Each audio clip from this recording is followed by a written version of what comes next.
ગુજરાતમાંથી એક મહત્વના સમાચાર સામે આવ્યા છે, જેમાં હવામાન નિષ્ણાત અંબાલાલ પટેલની તબિયત લથડી જવાથી તેમને તાત્કાલિક સિવિલ હોસ્પિટલમાં લઈ જવામાં આવ્યા હોવાનું સામે આવ્યું છે। અંબાલાલ પટેલ એક ન્યૂઝ ચેનલને ઇન્ટરવ્યૂ આપી રહ્યા હતા। તે દરમિયાન તેમને ચક્કર આવી જતાં હોસ્પિટલમાં દાખલ કરવાની ફરજ પડી હતી। આ અંગે મળતી માહિતી મુજબ હવામાન નિષ્ણાત અંબાલાલ પટેલ હવામાન અંગેની આગાહી આપવા માટે હરહંમેશ ચર્ચામાં રહે છે, ત્યારે આજે એક ન્યૂઝ ચેનલને તે ઇન્ટરવ્યૂ આપી રહ્યા હતા। તે દરમિયાન તેમને અચાનક તબિયત લથડી હતી। ઇન્ટરવ્યૂ દરમિયાન તેમને ચક્કર આવતા તે પડી ગયા હતા, જે બાદ ત્યાં હાજર રહેલા તે ચેનલના રિપોર્ટર અને કેમેરામેન તેમને સિવિલ હોસ્પિટલમાં સારવાર માટે લઈ ગયા હતા।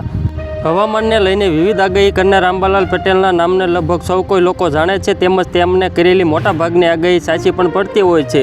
ગુજરાતમાં હવામાન શાસ્ત્રી તરીકે જાણીતા અંબાલાલ પટેલની આગાહીને લોકો સચોટ ગણે છે। લોકો તેમની આગાહી પર વિશ્વાસ કરી રહ્યા છે। તો મિત્રો, હાલ માટે એટલું જ। ફ્રી મળીએ નવી અપડેટ અને નવા સમાચાર સાથે। તે પહેલાં ખાસ કરીને વિડીયોને એક લાઇક અને RTV ગુજરાતી ન્યૂઝ યુટ્યુબ ચેનલને ખાસ કરીને સબસ્ક્રાઈબ કરવાનું ભૂલતા નહીં મિત્રો।